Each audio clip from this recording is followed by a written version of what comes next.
Muy buen día, buenas tardes, buenas noches. Dios les bendiga. Soy el Padre Juan Reyes Fabián, sacerdote no por voluntad propia, sino por voluntad de Dios, el centinela de la verdad. Hoy con el antídoto muy fuerte, porque hay un veneno muy fuerte. Si alguno de ustedes pues ya se había encontrado con este video, espero que haya tiempo para el antídoto. Tenemos hoy al pastor Joel Flores, adventista del séptimo día, con el tema sobre el infierno.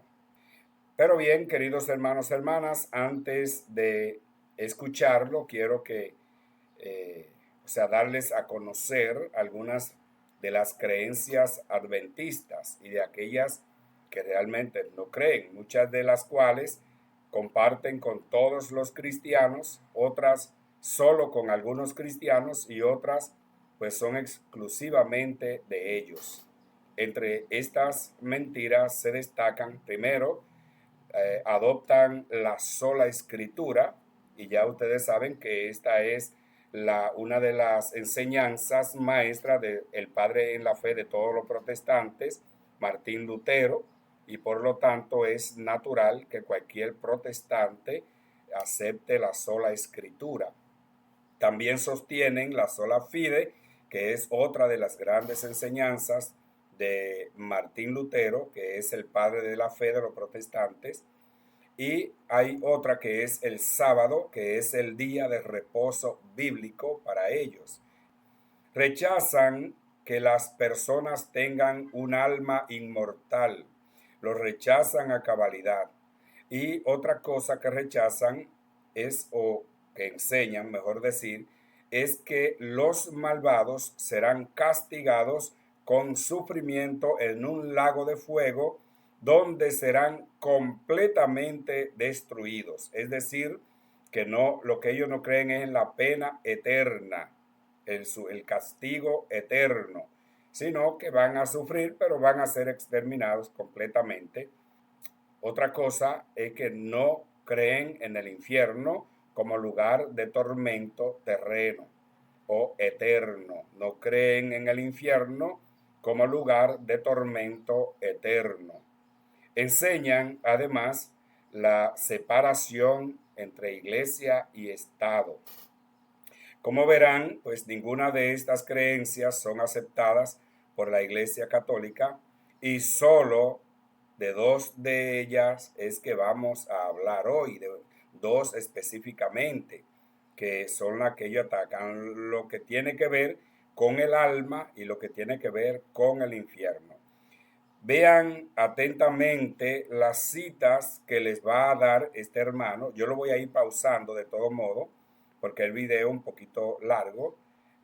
Lo voy a ir pausando. Ustedes van a ver las citas que les van a dar y luego, pues yo también les voy a refutar y les voy a dar citas bíblicas que yo creo que no tienen, pues, que no niegan la existencia de un castigo eterno. Ya aquí mismo ustedes van a ver en la pantalla una cita de Mateo 18:8, donde habla de un fuego eterno. Lo dice el Evangelio.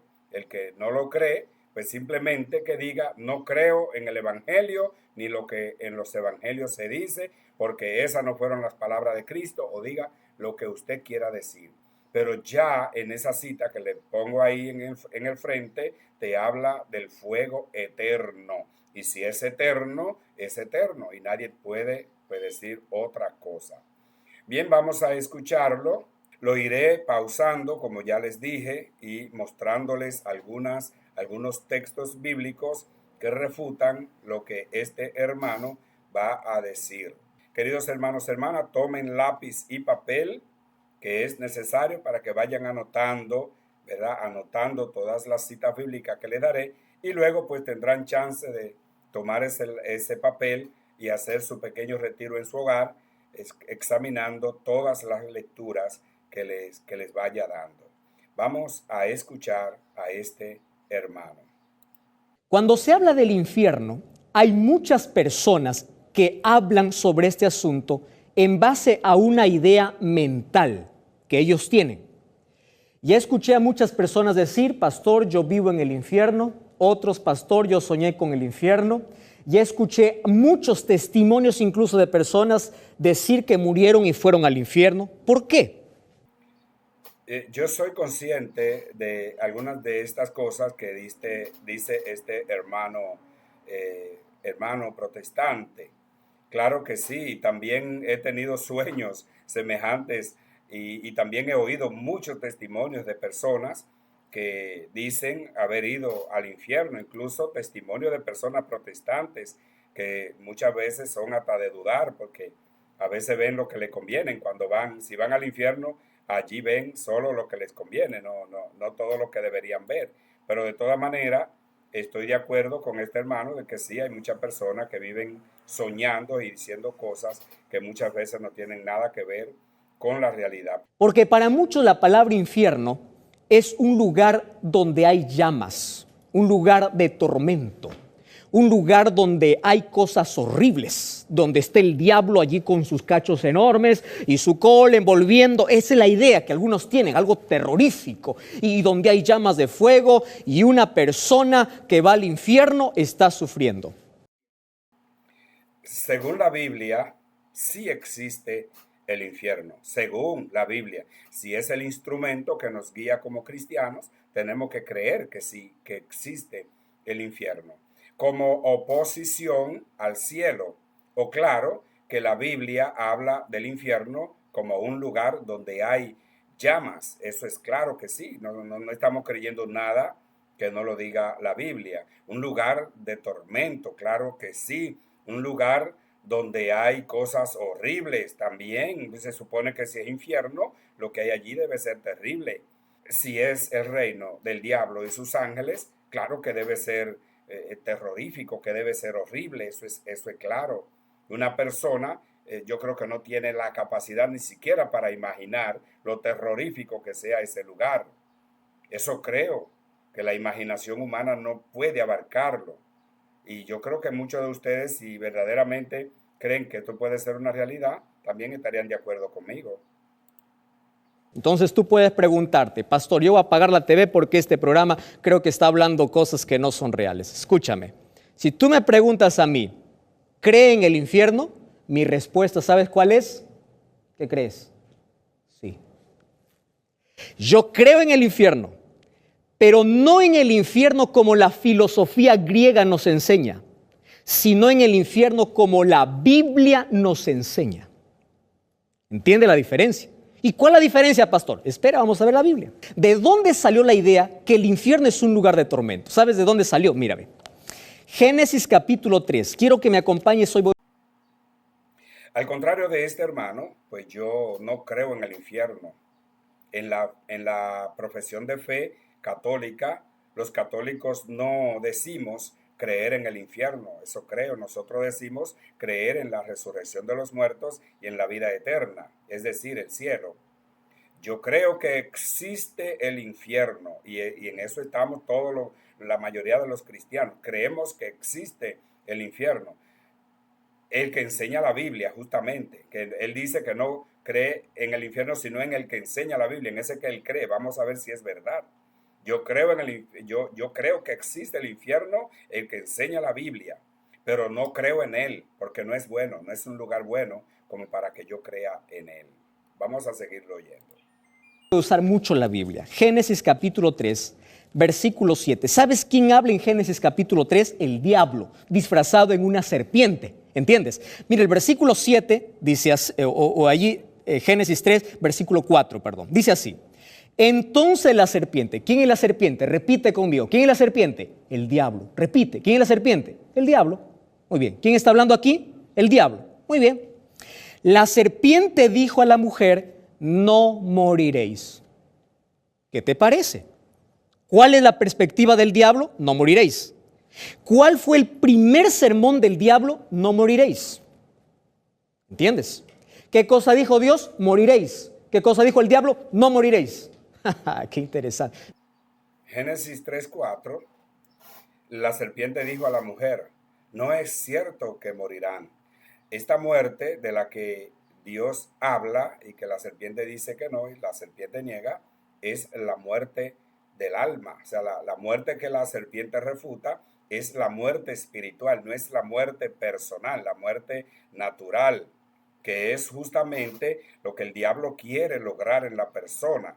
Dios le dijo, si comen del fruto, morirán, pero esa muerte de la que le habló Dios no es la muerte de física, es la muerte espiritual. Y la muerte espiritual tiene que ver con la condena eterna, porque la muerte es la separación total de Dios, la separación total de Dios. Esa es la muerte espiritual. Es lo que quiere el diablo, pero le dice que no va a pasar justamente porque es lo que quiere que pase. Recuerden, la muerte espiritual es la separación total de Dios por la desobediencia y por el pecado.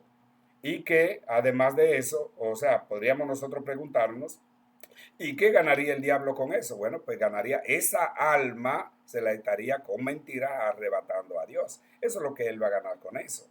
Entonces, al final de cuentas, para que no se vaya a malinterpretar, ese morirán y ese no morirán. Morirán significa que serán apartados 100% de la gracia de Dios, que no tendrán parte con Dios.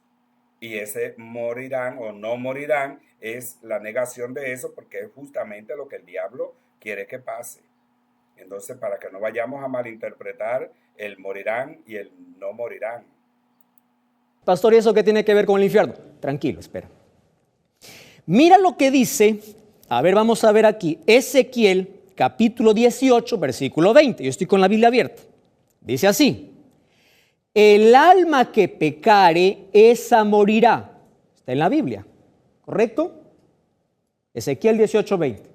El alma que pecare, esa morirá. ¿Sabes quién está hablando aquí? Dios. Entonces, ¿a quién le vamos a creer? ¿Al diablo o a Dios? Pastor, ¿y por qué está hablando esto? Bueno, aquí está el problema. ¿Por qué nosotros hemos entendido mal la palabra infierno? Porque muchas personas creen así. Esa es la argucia del protestante. Tomar un texto, sacarlo del contexto y convertirlo en un pretexto para hacer que la Biblia diga lo que a ellos les interesa. Quizás es necesario que lean de nuevo Éxodo 25, que lean Éxodo 34 del 6 al 7 y que lean Deuteronomio 5, 9. Sería necesario que lo lean. Aquí habla el Señor de la tercera y la cuarta generación. Ustedes van a oír todo esto que va a decir. Esta palabra de Ezequiel también podríamos nosotros encontrarla en Jeremías 31, 29 al 30.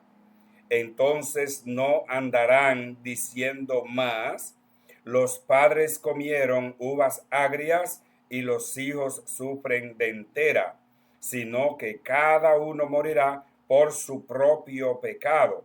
El que coma uvas agrias, ese sufrirá su dentera. Es lo que dice aquí, por ejemplo, Jeremías 31, 29 al 30. En su contexto, no contradice absolutamente ni la lectura que él dio, ni estas que yo les he dado, contradicen la idea de un infierno. Si seguimos leyendo, por ejemplo, el versículo y leemos los versículos anteriores, nos damos cuenta de que estas palabras se escriben para hablar justo de la justicia de Dios, que ya no es justo que los hijos estén pagando por el pecado de sus padres, que los hijos se condenen por un pecado que cometieron sus padres. Y también habla para responsabilizar a cada uno de sus propios actos. Porque recuerden ya lo que le dije en Éxodo 25, 34 del 6 al 7 y Deuteronomio 5, 9. Recuerden y léanla de nuevo si quieren. Para eso se escribieron estos textos. Les recuerdo que esto no se refiere a muerte física y la muerte espiritual no es una destrucción del alma para siempre. La muerte espiritual es la separación total de Dios. Y a esa muerte espiritual, pues le llamaríamos infierno, un lugar de tormento eterno. Como lo dirá, ya ustedes saben, Jesús en el Evangelio de Mateo. Entonces se trata de muerte espiritual. Morir es ser separados de la gracia de Dios para siempre. Entiéndanlo así. Si quieren pueden leer todos los textos y se darán cuenta de que esa es la razón o esa es la muerte de la que habla la Biblia. Cuando una persona muere, su cuerpo va a la tierra y su alma va o al cielo o al infierno. Eso es lo que muchos creen o no creen así. Pero ¿qué cosa dice la Biblia? Si tú abres la Biblia en Génesis 2:7, dice así: polvo de la tierra más soplo de vida es alma viviente.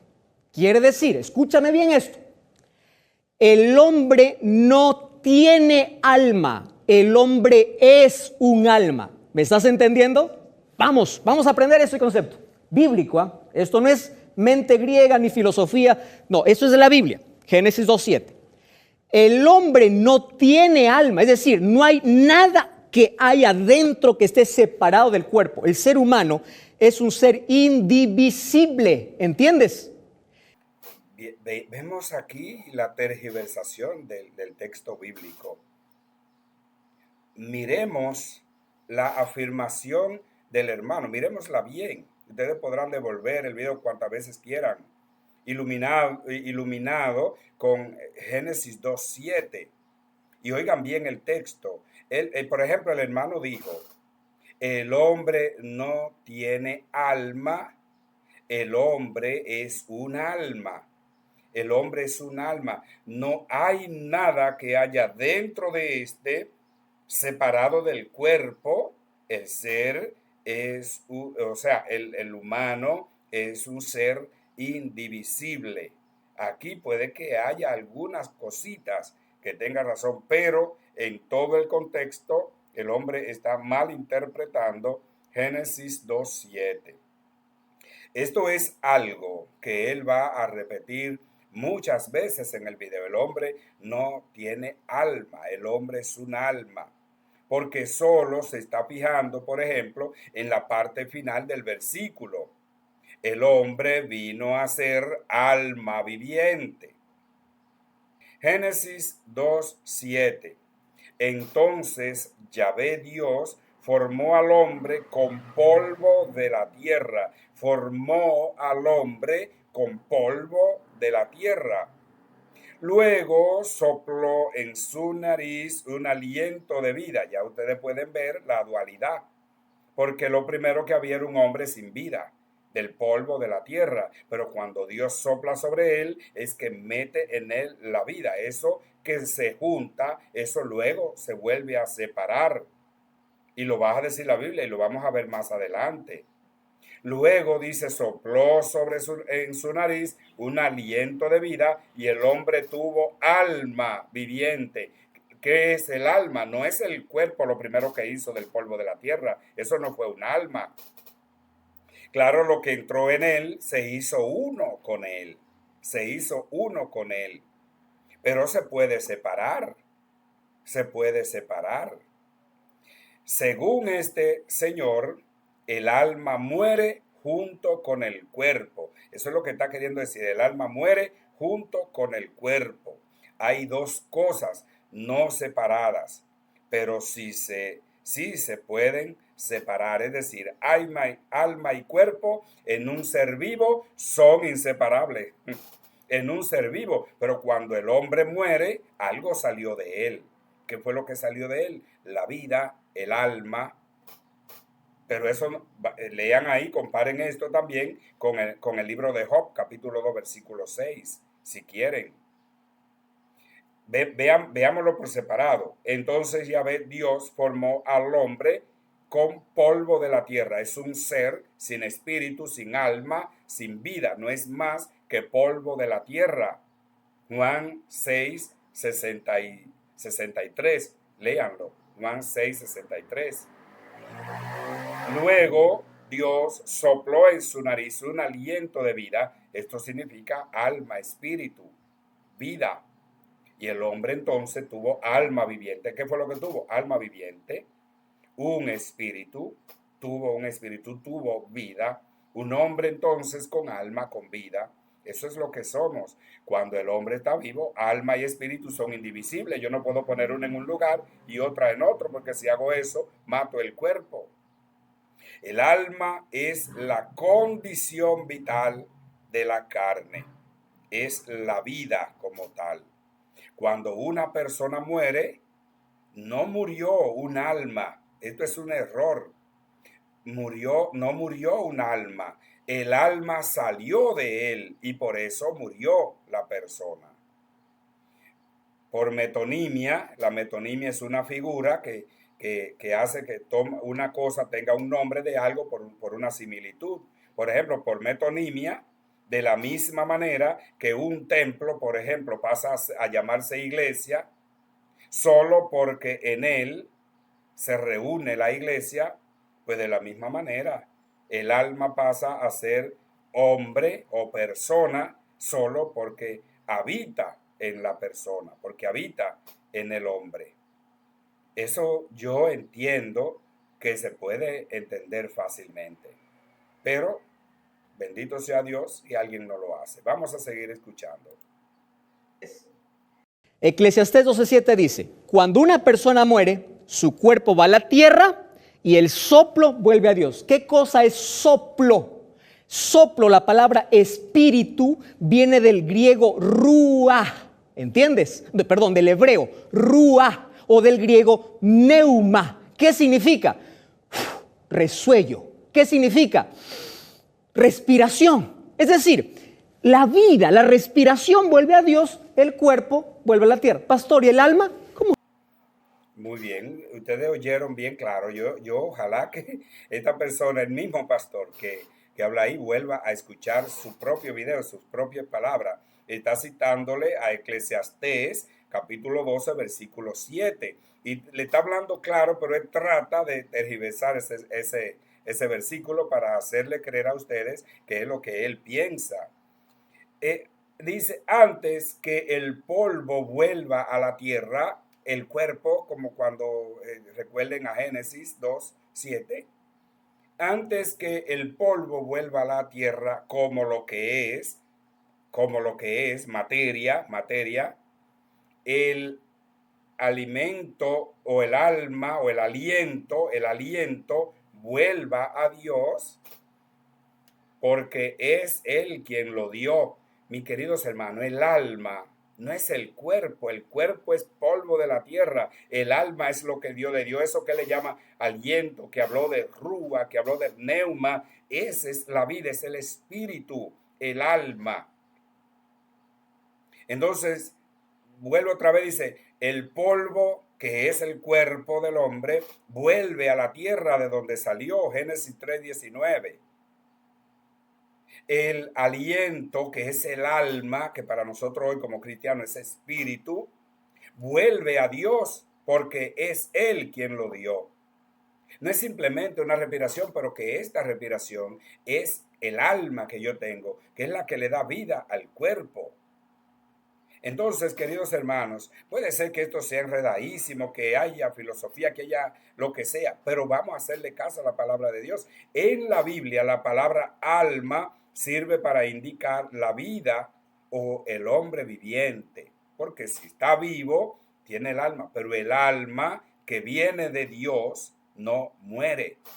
El alma que viene de Dios, directamente de Dios, eso no muere en el hombre, sale del cuerpo y el cuerpo, el polvo, vuelve a la tierra y el aliento, el alma, el espíritu que viene de Dios, vuelve a Dios. Siempre y cuando el hombre tenga una vida digna de que su alma, su vida, vuelva a Dios, porque sucede que ahí por eso viene el problema del infierno, para aquellos que no vivieron una vida según Dios, su alma, su espíritu no volverá a Dios. Vamos a seguir escuchando. ¿Qué alma? Tú eres un alma. ¿Y quién nos metió la idea de que cuando uno muere sale un alma, o al fuego o allí o al cielo. ¿Quién nos metió la idea? Eso no es Biblia, eso es filosofía griega. Mucho cuidado con eso. Entonces, para poder sostener la idea de que el hombre tiene un alma y no es un alma, aparecen allí la filosofía griega y que la iglesia adoptó diciendo lo siguiente: el cuerpo vuelve a la tierra, el respiro vuelve a Dios y el alma. Bueno, para eso hay que inventar algo. ¿Qué cosa inventamos? El infierno. Pero se dan cuenta, mis queridos hermanos, lo mismo que ya leyó en Eclesiastés 12:7, lo está negando. ¿Pero por qué lo leyó entonces? ¿Por qué citó Eclesiastés 12:7 para luego decir que todo eso es filosofía griega, que eso no es verdad, que quién demonio le metió la idea de eso a la persona, que quién le metió la idea? Y entonces cita Eclesiastés 12:7, ¿para qué? Para decir que la Biblia es filosofía griega, para decir que nada es verdad. Y entonces dice, no es Biblia, no es Biblia. Pues vamos a ver si es Biblia o no. El mismo Eclesiastés 12:7 otra vez.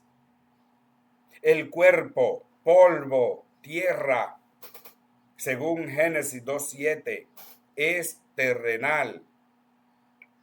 El aliento, que alma, espíritu, Génesis 2:7 también, es la vida. Génesis 35:18. Y dando el último suspiro, que en otra versión va a decir, y al salir su alma, pues estaba muriendo, lo llamó Ben-Oni, o sea, hijo de mi dolor. Pero su padre le dio el nombre de Benjamín. Eso es lo que dice la Biblia, cuando estaba saliendo su alma, es decir, se estaba muriendo.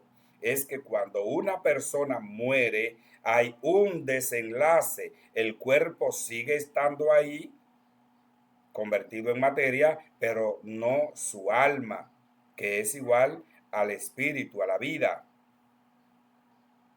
Deuteronomio 16:22 dice, ellos se pusieron con el rostro en tierra y dijeron, oh Dios, Dios de los espíritus de todos los hombres, Dios de los espíritus de todos los hombres, si un solo hombre ha pecado, ¿vas a enojarte con toda la comunidad? Eso le preguntan. Levítico 17:11, porque él dijo, no es Biblia, no es Biblia, y lo está comparando con esa filosofía griega. Dice Levítico 17:11, porque el alma de todo ser viviente está en su sangre. Era lo que creían en el momento, que no decían que era la sangre, sino que estaba en la sangre. Y ya luego, después, el mismo versículo, bueno, lo voy a leer entero. Y yo le di la sangre para que la lleven al altar para el rescate de su alma. O sea, no está diciendo ni siquiera que el alma es la sangre, sino que el alma está en la sangre, la vida. Pues esta sangre, dice, paga la deuda del alma. Esta sangre paga la deuda del alma. El alma, queridos hermanos, es la vida. El alma es la vida, que para nosotros como cristianos es el espíritu. Deuteronomio 12:23. Cuidarás tan solo de no comer la sangre, porque la sangre es la vida, y no debes comer la vida de la carne, con la carne. Una cosa es la carne, según este versículo, y otra es la vida de la carne, que es el alma, que es el alma. Entonces, en la nueva alianza también vamos a encontrar la diferencia. Por ejemplo, fijémonos en Mateo 10:28.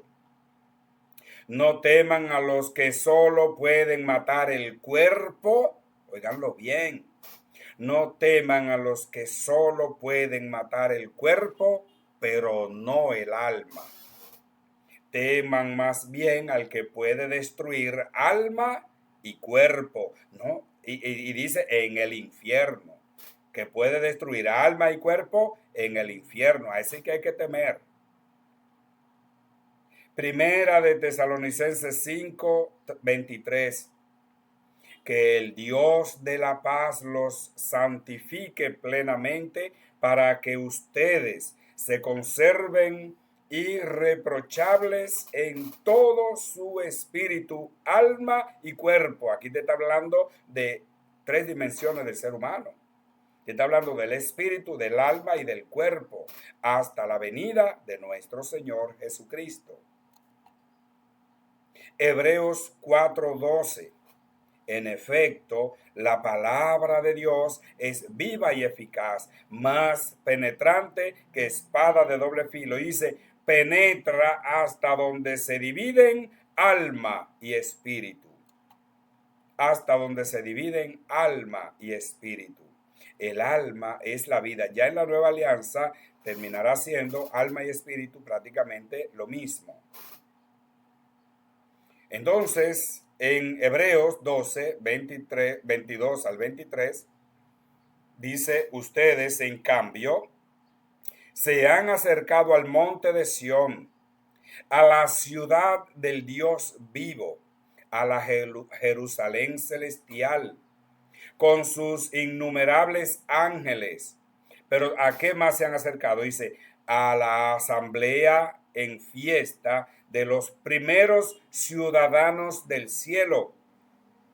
Esos ciudadanos del cielo, ¿me van a decir que son ángeles? ¿Esos ciudadanos del cielo son ángeles? O cuidado si son cuerpos que subieron aquí con todo, cuerpo y alma, como por ejemplo Elías y Enoc, que son de los únicos de los que la Biblia habla. Dice, estos son la fiesta de los ciudadanos del cielo. Y luego dice a Dios, al juez universal, al que rodean los espíritus de los justos que ya alcanzaron su perfección. Que incluso es de la cita bíblica que nos habla de que hay un juicio particular antes del juicio universal. Porque ya estos alcanzaron su perfección, y es de la que nos habla también del purgatorio. Se purificaron, alcanzaron después de muerto su perfección, y por eso rodean, dice, al Señor, están con el Señor, con el juez universal. Entonces, Primera de Pedro capítulo 2 versículo 11. Amados hermanos, por ser aquí extranjeros, dice, y gente de paso, les ruego que se abstengan de los deseos carnales, oigan, deseos de la carne, deseos carnales que hacen la guerra al alma. O sea, los deseos carnales son los que se oponen a los deseos espirituales, a los deseos del alma. ¿Y cuáles son los deseos del alma? Estar junto a Dios. Recuerden una frase de San Agustín, o les recuerdo, o les enseño una frase de San Agustín. Nos hiciste, Señor, para ti, y nuestro corazón estará inquieto hasta que descanse en ti. Se puede traducir como nuestra alma estará inquieta hasta que descanse en ti.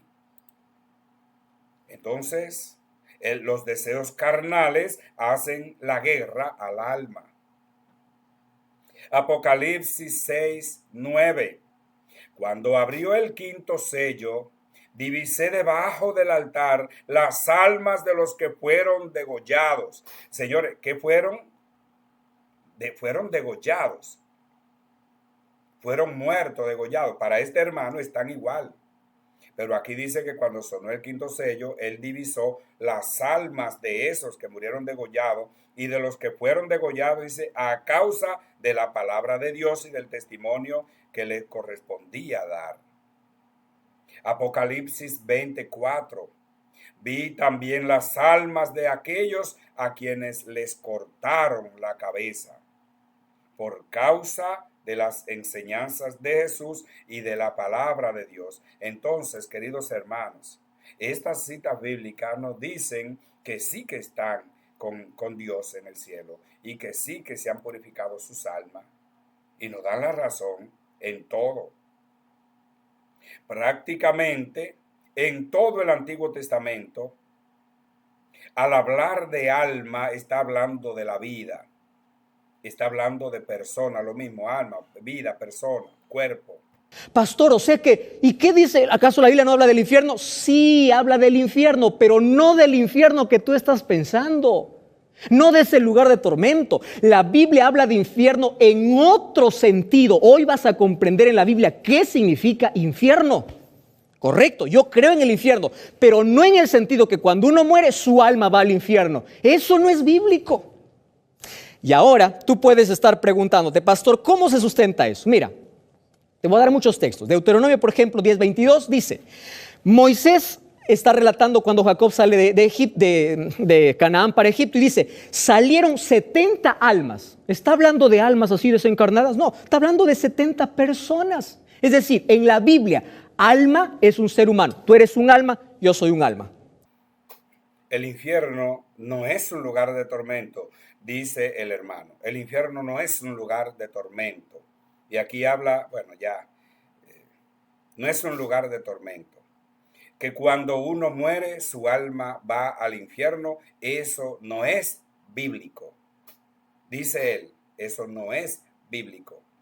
Pero ninguna de las referencias bíblicas que da lo ayudan, ninguna. Te dio, por ejemplo, Deuteronomio 10:22, salieron 70 almas. Esto equivale a decir, salieron 70 vidas o 70 personas. Que lo mismo hubiese sido si hubiese hecho 70 espíritus, porque todo está en la persona, la vida, el alma, el espíritu, como se le quiera llamar, eso está en la persona. Esto no significa que yo soy una vida o que yo soy un alma, sino que yo tengo un alma, que yo tengo una vida. Este hermano dijo, por ejemplo, en la Biblia, alma es un ser humano. Tú eres un alma, yo soy un alma, correcto, dice él. Pero yo te diré que eso no es cierto. Si tú lees bien la Biblia, especialmente la Antigua Alianza, con seriedad, te darás cuenta de que el alma es la vida y que la vida y el cuerpo están juntos, pero llega un momento del desenlace.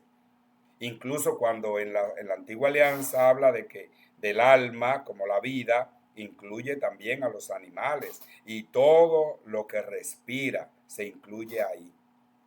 Pero es un gran error, y recuerden lo que le hablé de la metonimia. Si yo soy, en mí está el alma, pues cuando yo estoy comiendo, pues sí, aquí hay un alma comiendo. Claro, porque eso está en mí y es indivisible mientras yo vivo. Pero si estuviera muerto ahí, no dirían, aquí hay un alma muerta. No, eso no es cierto, no es verdad. Correcto, cuando uno muere, el alma, ¿dónde va? A la sepultura. ¿Qué es el alma? El cuerpo. Se acabó todo. No hay nada que salga del cuerpo y empiece a deambular y empiece a sufrir. Eso no existe, eso no es bíblico.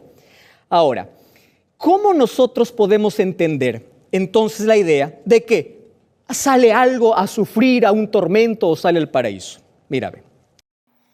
El hermano dijo, yo le digo así porque a veces uno escucha y luego se le olvida.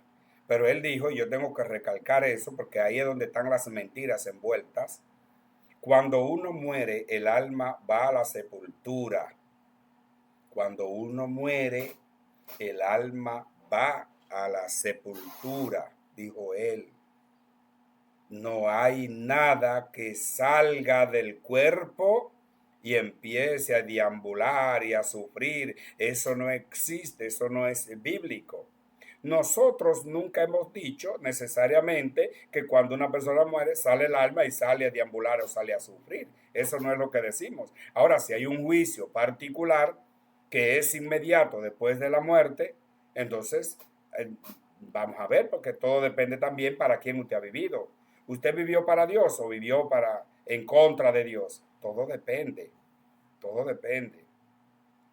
Y muchos de sus seguidores, cuando él dijo esto, ustedes pueden entender que dijeron, Amén. Y yo leí algunos comentarios y me dio una pena terrible cómo lo venden y le hacen cargar el dinero y no se dan cuenta.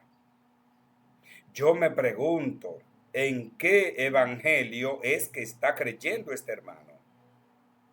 ¿En unos evangelios mentirosos?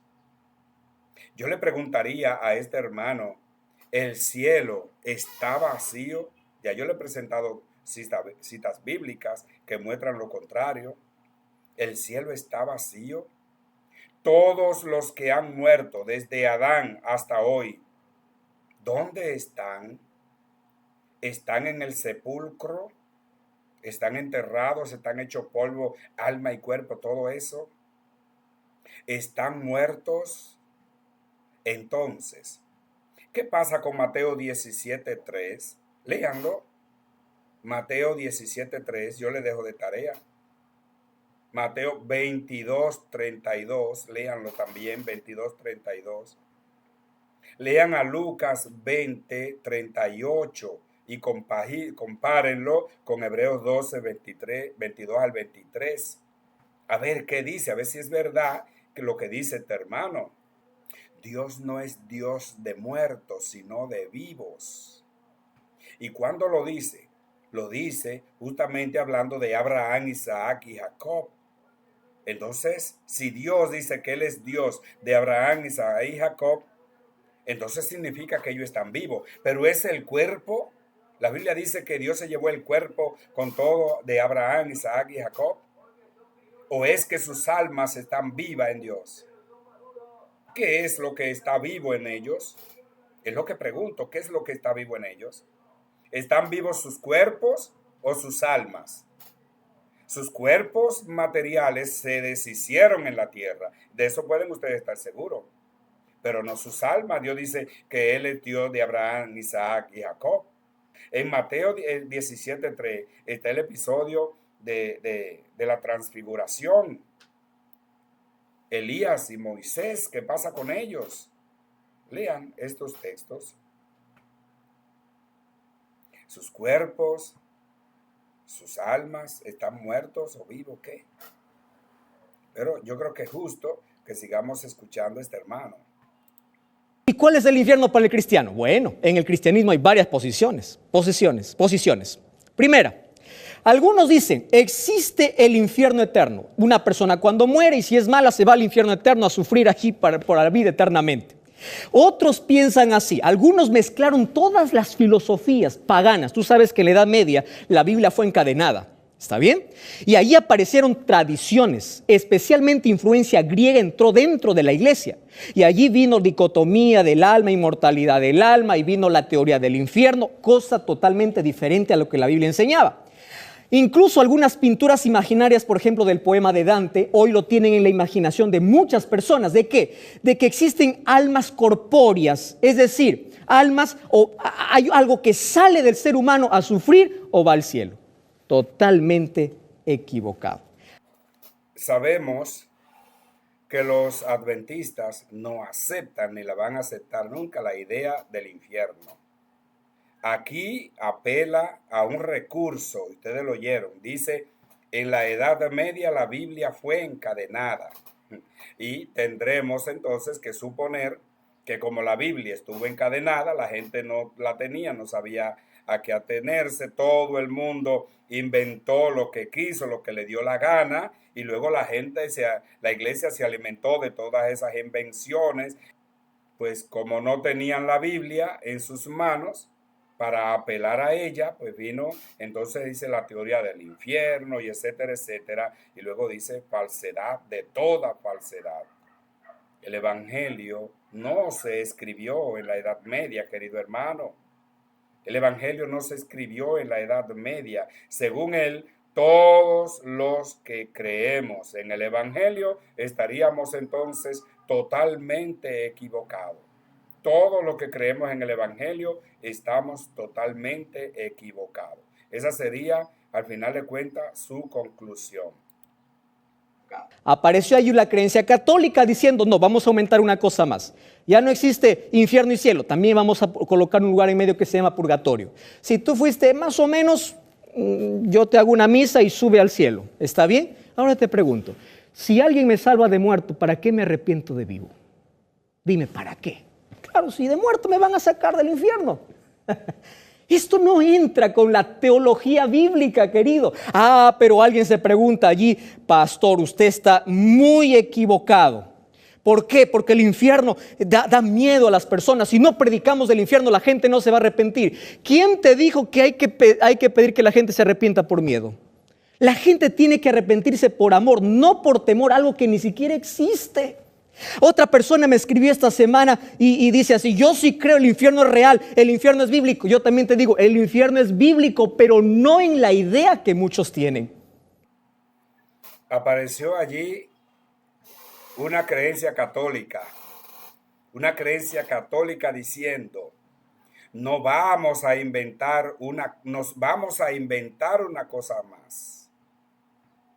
Ya no existe el infierno y cielo, también vamos a colocar allí un lugar en medio que se llama purgatorio. Eso lo dijo clarito este hermano. O sea, todo, el cielo, el infierno, el purgatorio, todo es invento de la iglesia.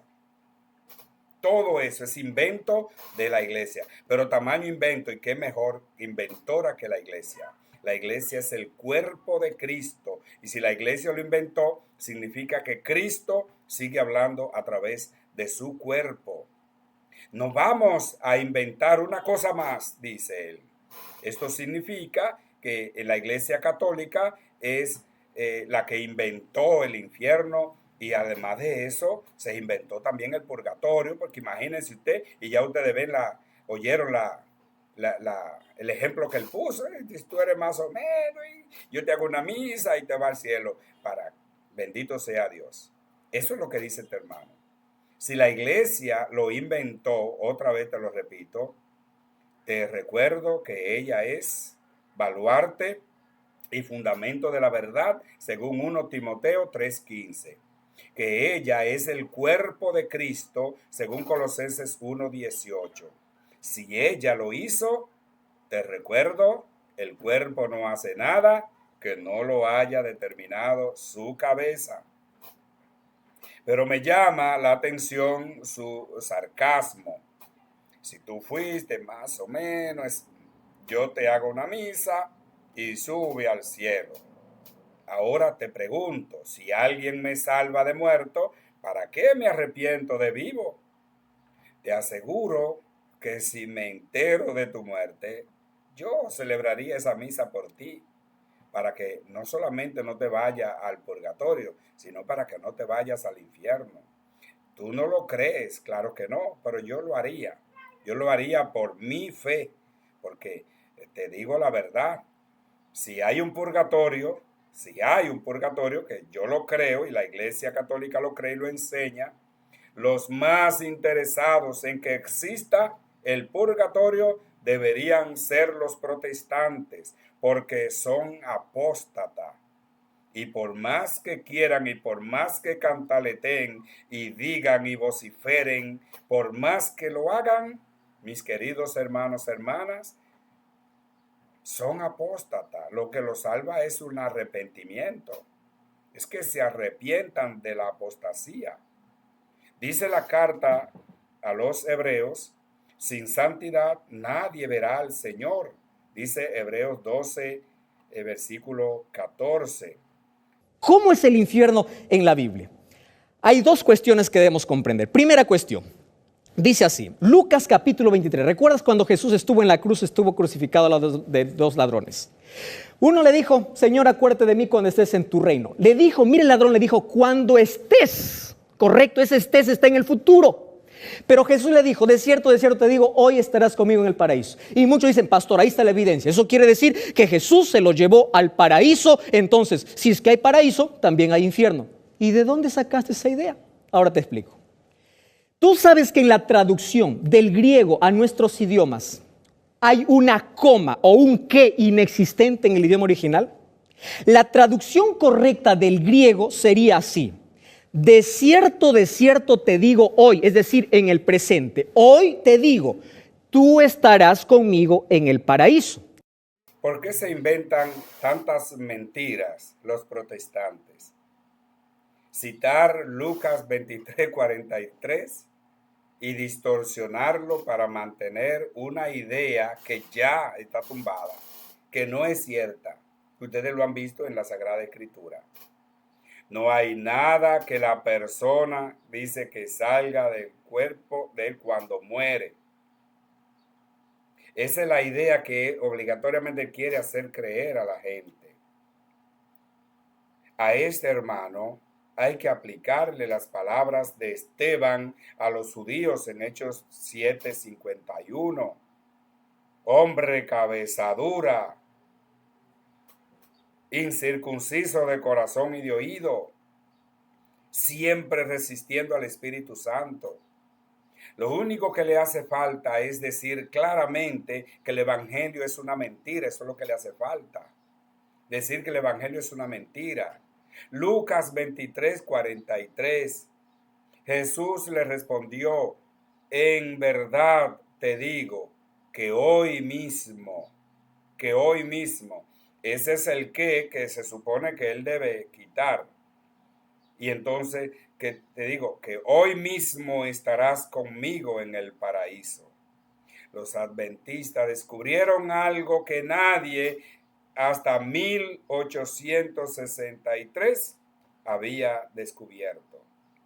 En 1863 años nadie había descubierto que había una coma o un que andaba por ahí de paseo, no se sabe dónde, el día en que se tradujo la Biblia del griego a nuestros idiomas. Pero eso se tradujo mal según él. Y eso, como dice él, tenía que decir, en verdad te digo hoy, estarás conmigo. Y entonces ahí hoy, una coma, estarás conmigo en el paraíso. Todo para negar el Evangelio. ¿Cuántas cosas se inventan para negar el Evangelio? ¡Qué destino! ¡Qué cosa tan terrible! La Biblia no nos enseña que los seres humanos tenemos recompensa al momento de morir. Primera Tesalonicenses dice, cuando Cristo venga habrá resurrección. Entonces te pregunto, si Dios lleva a los muertos al cielo, ¿a quién va a resucitar cuando venga, como dice Primera Tesalonicenses 4:16? ¿Te das cuenta que esto no entra? Entonces, si tú ya entendiste este texto, hasta el credo católico dice, el que ha de venir a juzgar a los vivos y a los muertos, ¿acaso no dice eso? Quiere decir que el muerto está en su tumba, no está en el cielo, no está en el infierno. ¿Qué Biblia usan los adventistas? ¿Qué Biblia? La Biblia no nos enseña que los seres humanos tengan recompensa al momento de morir. Dice la Biblia, eso lo dice él. Yo digo, claro que no, porque malinterpretan a Lucas 23:43. Mientras estén malinterpretando y diciendo lo que le da la gana y sacando el texto del contexto, obligatoriamente la Biblia no enseña eso. Queridos hermanos, si usted cree que Jesús es Dios,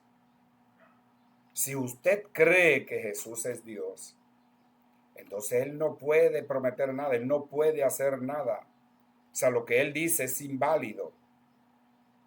Lo que Él dice es inválido. Si leyera la Biblia, si la respetara, si el Señor dice, hoy mismo estarás conmigo en el paraíso, significa que hay un juicio particular y habrá también luego un juicio universal.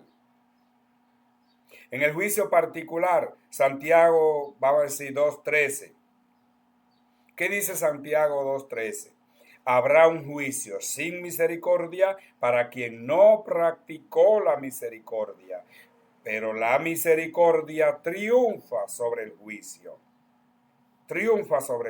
La misericordia triunfa sobre el juicio. Que entienda esto si quiere. Mateo 5:25, trata de llegar a un acuerdo con tu adversario mientras van todavía de camino al juicio. O prefiere que te entregue al juez y el juez al guardia, que te encerrarán en la cárcel Y yo te pregunto, ¿quién es el juez? Si lee Santiago 4:12 y si lee Apocalipsis 6 del 9 al 11, ¿qué dice el versículo 11? Entonces se le dio a cada uno un vestido blanco y se le dijo que esperaran todavía un poco hasta que se completara el número de sus hermanos y compañeros de servicio que iban a ser muertos como ellos. Si él no entiende esto, si él no lo entiende, coja usted Apocalipsis 6 del 9 al 11, léalo del 9 al 11 y convénzase de la realidad y luche por no ir a un lugar de tormento, de castigo. El vestido blanco significa la participación en el triunfo de Cristo. Eso es lo que significa esa vestidura blanca. Ya están participando y posiblemente tuvieron un juicio particular. Ya están participando. El juicio universal, por ejemplo, está en Mateo 25:32. Todas las naciones serán llevadas a su presencia y separarán a unos de otros, al igual que el pastor separa las ovejas de las cabras. Pero todo el mundo irá a juicio, querido hermano, todo el mundo irá a juicio. No, si una persona es detenida, y esto te lo digo de la tierra, si una persona es detenida, pero nadie lo acusa y se sabe de su inocencia, la pregunta es, ¿qué pasa con él? Si se sabe de su inocencia, es liberado sin la necesidad de un juicio. ¿Qué nos dice la Biblia? Lea, por ejemplo, Lucas 6:37. No juzguen y no serán juzgados. Eso sí, que entonces habrá personas que no tendrán juicio. No juzguen y no serán juzgados. No condenen y no serán condenados. Es decir, hay personas que no serán condenados porque nunca condenaron. Perdonen y serán perdonados. En el momento de su muerte hay personas que serán perdonados. Si son perdonados, si no serán juzgados, si no serán condenados, no tienen que ir a un juicio, querido hermano. No tienen que ir a un juicio. Porque es que te lo está diciendo el Evangelio. Juan 5:24, les aseguro que el que escucha mis palabras, o mi palabra, dice el Señor, y cree en aquel que me ha enviado, tiene vida eterna y no está sometido al juicio. Y si no está sometido al juicio, ¿qué le espera, mi querido hermano? ¿Qué le espera? No será sometido al juicio, sino que ya ha pasado de la muerte a la vida, inmediatamente, no mañana, inmediatamente ha pasado de la muerte a la vida. ¿Por qué? Porque no será sometido a juicio. Confronte eso con Lucas 23:43. Hoy mismo estarás conmigo en el paraíso. Y eso no significa que fue que este hermano tuvo una vida intachable, no, pero se arrepintió y reconoció a Jesús como lo que es en el momento de su muerte y después de ahí ya no tuvo ocasión de pecar. Y si Jesús lo perdona estando en la cruz con en el mismo suplicio, ¿quién es usted para decir que no? ¿Quién es usted para invalidar lo que hizo Jesús allí? 1 Corintios 6:2 y siguiente, ¿no saben ustedes que los santos juzgarán al mundo? Pero los santos, eso significa que ya están ahí y ellos juzgarán al mundo. Cristo va a venir para dar su recompensa a cada uno. Ahora, alguien por allí se pregunta y dice, no, pastor, yo tengo ahora voy a derribar todo lo que usted está hablando. Jesús contó una parábola. ¿Te acuerdas de esa parábola? Yo lo tengo acá. Lucas capítulo 16, Jesús contó una parábola del rico y Lázaro. Muchos dicen, aquí está el infierno lugar de tormento. Muy bien. Antes quiero decirte algo. ¿Tú sabías que el libro de Juan 20:17 demuestra que Jesús no se llevó al ladrón al cielo? ¿Sabes por qué? Porque en Juan 20:17 dice, cuando María quiso tocar a Jesús, Jesús le dijo, espera, no me toques, todavía no he subido al cielo. Entonces, si no subió al cielo, no llevó a ningún ladrón. El ladrón está en la tierra descansando hasta que Cristo regrese para recibir su recompensa. Este hermano trata de explicar Lucas 16 sobre la parábola del rico y Lázaro, poniendo a Juan 20:17 a contradecir a Lucas 23:43. Porque la premisa, recuerden, si hay paraíso, hay infierno. Eso es lo que le dice según una persona a él. Ahora va a decirnos que Jesús no pudo cumplir su promesa. Claro, ya antes nos había dicho que era un error de traducción nuestro, pero ahora no lo reconoce como un error, sino simplemente que Jesús no pudo cumplir su promesa. Claro, la mala interpretación que él hace. Aquí la pregunta que hay que hacer al adventista es si para él Jesús es Dios. Porque puede pasar que para él sea como para los testigos de Jehová, por ejemplo, que dicen que Jesús no es Dios, sino que un Dios, un Diosito chiquito. Por eso en la Biblia ellos traducen el verbo estaba con Dios y el verbo era un Dios, no dicen que el verbo era Dios. Cuidado si para este hermano también. Si Jesús es Dios, entonces cumplió al ladrón en Lucas 23:43. Si él es Dios, no pudo cumplir eso porque según él en Juan 20:17, él no había subido al cielo, según le dijo a la mujer. Ahora bien, si no es Dios, entonces no solo no la cumplió, sino que él no debió nunca ni siquiera hacer la promesa. Si no es Dios, no debió hacer la promesa, porque no dependía de él, dependía de otro, no de él. ¿Cómo va a hacer la promesa si no depende de él? Pero recuerden que él habló de una coma o de un qué anteriormente en Lucas 23:43. Esa es su coartada para salvar el evangelio, ¿se entiende? Y salvarse también a sí mismo, porque en cierto modo él está negando el evangelio. Pero tiene una coartada para decir, no, yo no estoy negando, el evangelio no dijo eso, el evangelio lo que dijo fue tal cosa. Pero eso es una mentira.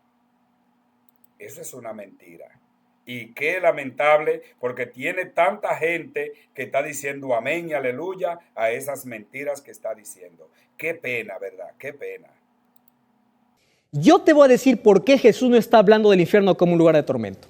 Primero, porque Jesús conocía la Torá. Jesús conocía el Antiguo Testamento. Y Jesús dijo en Mateo 5:17, no vine para abrogar la ley o los profetas. Es decir, yo no vine a contradecir a la ley de los profetas. ¿Y qué decían la ley de los profetas? Que no existe un infierno como un lugar de tormento. Es decir, Jesús aquí no puede entrar en contradicción. ¿Me estás entendiendo? Pero no es válida la explicación, ya que no nos diste ninguna evidencia bíblica de lo que justamente dijiste. Mateo 5:17 no tiene que ver nada con lo que tú estás refutando. Abrogar la ley, más que contradecir la ley, es abolir la ley, es eliminar la ley, es invalidar la ley. No es lo mismo. Según este hermano, la ley y los profetas dicen que no existe el infierno, pero no da un texto bíblico donde lo especifique, donde lo dice. Pero él dice que la ley y los profetas dicen eso. Pero lea usted la ley y los profetas, eso significa lea la Torá y lea todos los profetas. Es que él parece que no ha leído ni siquiera a Daniel 12:2. Que cuando viene a ver no tiene Daniel, no tienen esos capítulos en Daniel. Porque para muchos Daniel es apócrifo, o muchos de los capítulos de Daniel son apócrifos, ¿verdad? Daniel 12:2, ni tampoco ha leído Isaías 66:24, que yo les recomiendo a ustedes que lo lean. Isaías 66:24. Y lo pueden confrontar con Job 19:25-27 y con Isaías 26:19. Lean la Biblia. Lean de nuevo también Lucas 16:19 y siguiente, la lectura del rico y Lázaro. El contexto de esta parábola son los versículos del 1 al 18. Léanlo para saber por qué Jesús contó la parábola. Léanlo y se darán cuenta. No se trata, dice, no se sabe por qué uno es pobre y otro es rico. Pero sí se sabe que el pobre debió ser la causa de la salvación del rico. Pero no la aprovechó. Romanos 2, del 6 al 7, te podría decir algo de esto también. Ahora puedes decir, no, pastor, no me convence. Entonces tienes que darme respuestas. Primera pregunta te voy a hacer. ¿Cuál es el seno de Abraham? Porque la Biblia habla que hay un seno de Abraham ahí en esa parábola, si queremos tomarlo de manera literal. La Biblia no dice no nos habla de ningún seno de Abraham. Es más, en Hebreos 11 dice que Abraham está esperando su recompensa aquí en la tierra. ¿Hasta cuándo? Cuando Cristo regresa. Entonces, la Biblia no me habla de un seno de Abraham. No existe ese seno de Abraham. Número 2. ¿Quiere decir que el infierno y el cielo están pegados? Porque aquí dice que los dos conversan, ¿verdad? Ahora, si son almas desencarnadas, aquí dice que estas almas tienen sed, tienen hambre, porque le manda para que le moje su lengua. Entonces quiere decir que no está hablando del infierno. Jesús está tomando esta historia, una historia familiar para todos. ¿Por qué? Porque quería dar otras lecciones importantes. ¿A quién será que le dice mentiroso este hermano? ¿A quién será? ¿A Jesús o al evangelista? ¿A quién será que le llama mentiroso? ¿A Jesús o al evangelista? Seno en la antigua alianza, además de vientre y de pecho, hace referencia al regazo. Regazo a su vez, refugio, cobijo, consuelo, amparo, ayuda, etcétera, donde una madre, un padre carga a sus hijos. Es el seno, en cierto modo. Abraham es llamado el padre de la fe, y eso está en toda la Biblia, y hasta nosotros hoy lo llamamos padre de la fe, menos de los protestantes, porque el padre de la fe de los protestantes no es Abraham, sino Martín Lutero. Teológicamente, el seno de Abraham es una expresión simbólica para designar la felicidad de los justos, o la felicidad que los justos obtendrán como recompensa en el más allá. Eso es lo que significa seno de Abraham. En la nueva alianza se habla de seno de la tierra, por ejemplo, seno de la tierra. Claro, también depende de la versión bíblica que tú tengas. Seno de la tierra, Mateo 12:40. Habla del seno materno y Lucas 1:15. Se habla de seno de Abraham en Lucas 16:22 y 23. Se habla de seno del Padre en Juan 1:18. Y se habla de seno de Jesús en Juan 13:23. Y ustedes recordarán, y si no, ustedes lo van a leer. También, les repito, depende de la versión bíblica que usted tiene.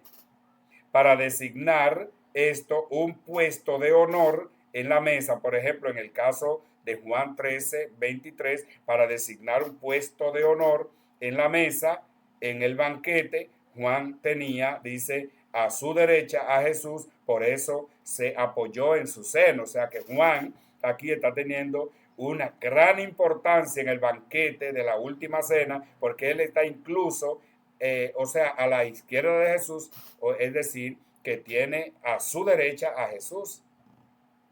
Eso es también lo que designa esto. En lo que se refiere al infierno, además de Sheol, Hade, por ejemplo, en Apocalipsis 20:13, también está Gehenna, que en Marcos 9:43. Encontramos en el Nuevo Testamento muchos otros nombres para la morada de los condenados. También se le llama, por ejemplo, infierno inferior o tártaro, y ustedes van a ver, por ejemplo, esto en la segunda carta de Pedro, capítulo 2, versículo 4. Dice En efecto, Dios no perdonó a los ángeles que pecaron, sino que los precipitó en el infierno, o dice en el tártaro. Entonces también habla de abismo. Lucas 8:31, no se lo voy a leer. Habla del lugar de tormento. Lucas 16:28, pero este hermano dice que no. Lugar de tormento, lugar de tormento. Habla del lago de fuego en Apocalipsis 19:20. Lago de fuego.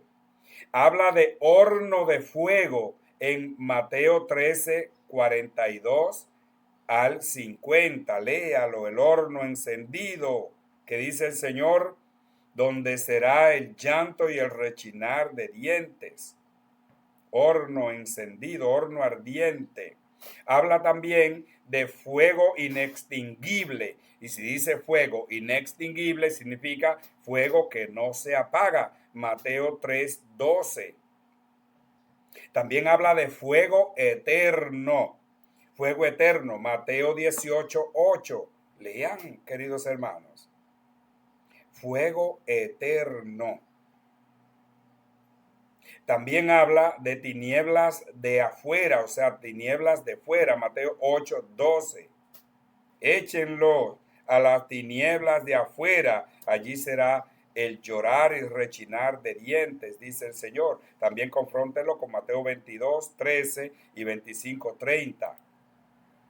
Habla también de niebla o tormenta de oscuridad. Segunda de Pedro 2:17. Habla también como un estado de los condenados, también se es llamado destrucción, Filipenses 3:19. Perdición, 1 Timoteo 6:9. Destrucción eterna, 2 Tesalonicenses 1:9. Habla de corrupción, Gálatas 6:8. Muerte, Romanos 6:21. Habla de segunda muerte, Apocalipsis 2:11. Pero como dice un dicho, no hay peor ciego que el que no quiere ver. ¿Y por qué ocultarle la mentira, la verdad a la gente? Para que no busquen cómo liberarse de eso. Le hablo mentira, claro que no, lo mejor es, claro, yo también quisiera creer y quisiera que no hubiera infierno, viviera uno más tranquilo. Claro que sí. Ahora, pastor, ¿y qué significa infierno en la Biblia? Hay 4 palabras para infierno. Primera palabra, Sheol. ¿Qué significa Sheol? Cuando tú veas en el Antiguo Testamento la palabra Sheol, es infierno, ¿correcto? ¿Y qué significa infierno? Sepultura, lugar de los muertos. Una palabra griega, Hades. ¿Qué significa Hades en la Biblia? Lugar de los muertos. Cuando alguien te pregunte y diga, ¿existe el infierno? Tú dile, sí existe el infierno. ¿Qué es el infierno? La sepultura. El Sheol, el Hades, en el Antiguo Testamento, lo vamos a encontrar, por ejemplo, Génesis 37:35, lo vamos a encontrar en Proverbio 30, 15 al 16, es el lugar de los muertos. Ya él lo dijo en un cierto modo, el lugar de los muertos. En el sentido de muertos espiritualmente, es que es lo mismo que infierno en cierto modo. Y un lugar que reclama a todos sin hacer distinción, ya que acoge en su interior a los muertos. Eso sería el Sheol, el Hades, etcétera, etcétera. Pero este hermano dice, ¿qué significa infierno? Sepultura. ¿Qué significa infierno? Dice él, sepultura. Me voy a imaginar que él quiso decir el sepulcro, no sepultura, porque en la sepultura es el acto de sepultar a una persona, pero bien, de toda manera, sepultura, sepulcro. Ignorancia total. Esto es lo que se llama protestar contra el evangelio. El Sheol es el lugar de los muertos, no de un muerto. Y si es el lugar de los muertos, es decir, de todos los muertos, malos y buenos. En la antigua alianza es simplemente el lugar de los muertos, malos y buenos. Usted puede imaginarse todo lo que quiere, incluso puede imaginarse que los muertos, los buenos están en un lado y los malos están en otro. Y si usted se lo imagina así, podría entonces entender la parábola del rico y Lázaro. La sepultura no es más que un acto de piedad, en cierto modo. Es el testimonio de la creencia de una cierta supervivencia del hombre más allá de la muerte. Por eso la sepultura y todo lo que la gente hace después. El sepulcro es el lugar donde descansa el cadáver sin vida, no el alma de la persona. Infierno no es sepultura o sepulcro, eso es una mentira. El infierno, según te lo ha presentado la Sagrada Escritura, y yo te he dado citas bíblicas más que suficientes, es un lugar de tormento y de tormento eterno. Pastor, entonces, ¿para qué vino Cristo? Yo me estoy arrepintiendo porque no quiero perecer en el infierno. Cristo vino para darte vida eterna. Cristo vino para salvarte de la muerte eterna, del juicio ejecutivo. Cuando, después de los 1000 años, ¿te acuerdas en un programas anteriores? Cuando Cristo regrese será destruido el pecado, el diablo y todos los impíos. Jesús vino a darte vida. Juan 3:16, Lucas 19:10. Eso es lo que menciona. Jesús vino para eso, para que vivas, porque tú y yo estamos condenados a la muerte. Cristo vino para darte vida eterna. Eso es claro, una verdad que hay que aplaudirle. Cristo vino para darte vida eterna. Pero si vino para darte vida eterna, es para liberarte de una muerte eterna. Y una muerte eterna no es muerte del cuerpo, sino muerte del alma. Como ya se lo expliqué en el principio, es una separación total de Dios, espiritualmente hablando. Si vino para salvarte, que también lo dice hermano, y es una verdad, vino para liberarte de una condenación. Si vino para darte vida, otra verdad de este hermano, vino a liberarte de la muerte. Sí, tú y yo estamos condenados a muerte. Y aquí pueden, por ejemplo, confrontar al Salmo 49:9. Cristo vino entonces a pagar el rescate y a liberarte de esa condena, de esa muerte. Si vienes a Jesús, que Él es el camino, la verdad y la vida, según Juan 14:6, tú tendrás vida. Pero si lo rechazas, entonces se consumará para ti esa condena, y esa condena es el infierno. Si no, lean de nuevo Daniel 12:2. Lean de nuevo Isaías 66:24. Lean Mateo 3:12. Y verán entonces si le estoy hablando mentira, porque al final de cuentas es lo que dice la Biblia, es lo que dice la palabra de Dios. Yo no puedo estar en contra de lo que dice la palabra de Dios para inventarme teorías, para negar lo que dice la palabra. No puedo. Eso no es serio. Eso no es serio. Y si tú tienes que hablar mentira para que te crean, entonces lo que tú estás predicando no sirve. Pero bien, vamos a seguir escuchando. Cuando la Biblia habla acerca de infierno, no está hablando de un lugar de tormento. No, está hablando de la sepultura. Ahora, si las personas cuando mueren van al infierno y van al paraíso, ¿para qué va a venir Jesús? ¿A resucitar a quién? ¿Dónde quedaría lo que dice allí a Pablo? Los muertos en Cristo resucitarán primero. Eso quisiéramos, que no haya infierno, verdaderamente que sí, quisiéramos que no haya infierno. No habría de qué preocuparse, pues aunque sea un desgraciado, no me importaría, pues si con la muerte se acaba todo para el desgraciado, entonces, ¿cuál es el problema? Dirían algunos, ¿cuál es el problema? El infierno es un lugar de tormento y te he dado citas bíblicas más que suficientes para que lo puedas ver y para que lo evites. El disfrute de los buenos será eterno, el castigo de los malos será también eterno. Lee las citas que te he dado y te darás cuenta si es verdad o no. Querido, es momento de poder abrir la Biblia. Pastor, ¿quiere decir que Dios no va a castigar a nadie? ¿Quién dice que no? Si tú lees el libro de Apocalipsis capítulo 20, dice que los malos, los impíos, irán a morir junto con el diablo. No porque Dios quiso matarlos, sino porque ellos se aferraron al pecado. Y Dios viene para destruir el pecado. Entonces, quítate de la cabeza la idea de que una persona cuando muere vaya a un tormento, va a un lugar de sufrimiento. No, querido. La Biblia es clara al respecto. Hay mucha filosofía griega predicándose en los púlpitos en lugar de ir a la Biblia, a los idiomas originales para investigar, para averiguar, para saber de qué se trata. Dios no va a castigar a nadie. Es cada uno que elige su propio castigo. Deuteronomio 30, 15 y siguiente. Sirácides 15, 17. O Eclesiástico. Jeremías 21, 8.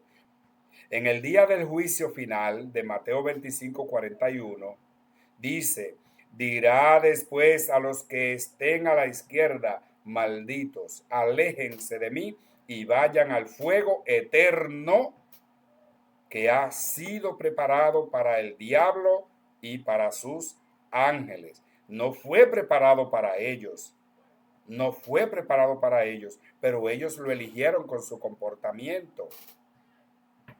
Fue preparado para el diablo y sus ángeles, no para ellos. Pero como ellos se fueron del lado de Satanás, del diablo y sus ángeles, por eso le tocará. Y yo creo que el deber nuestro es guiar a la gente y ayudarlo a evitar el lugar y no venirle a decir: no, eso no existe, eso es mentira de la Biblia. Esa Biblia, ese Nuevo Testamento, eso es filosofía griega. Mi querido hermano, yo creo que el deber suyo es evitar que la gente evite en este lugar de tormento, que la gente no vaya a este lugar de tormento. No es venirle a decir que la Biblia se equivocó, que es mentira, que Jesucristo no dijo eso. Este hermano dijo: quítate de la cabeza la idea de que una persona cuando muere vaya a un tormento, va a un lugar de sufrimiento.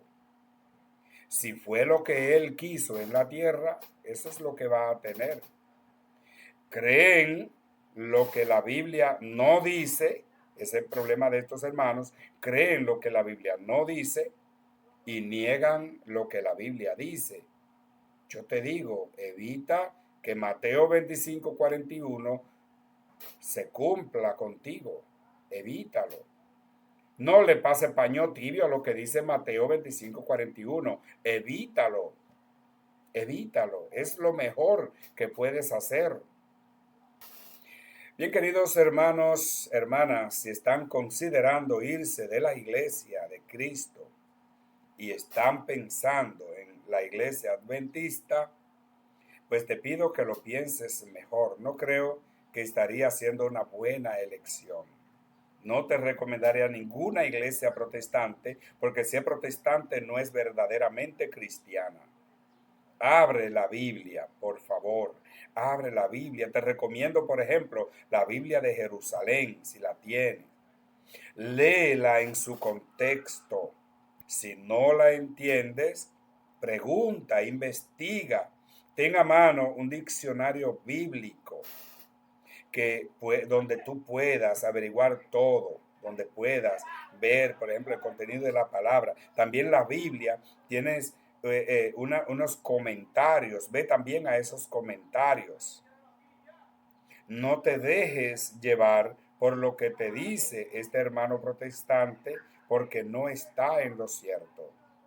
La iglesia no te engaña. Los protestantes sí que te engañan. Ya desde un principio ellos son un engaño. Ya desde el principio ellos son un engaño, son una mentira. Pero claro, el que le guste la mentira siempre estará detrás de ellos. Vamos a orar. Dios Padre Celestial, danos conocerte. Ábrenos el entendimiento para que podamos entenderte. Danos tu sabiduría, condúcenos a ti y a tu santa iglesia, para que con ella seamos uno contigo. Por Jesucristo tu Hijo, que vive y reina en la unidad del Espíritu Santo, por los siglos de los siglos. Amén. La bendición de Dios Todopoderoso, Padre, Hijo y Espíritu Santo, descienda sobre ustedes y les acompañe para siempre.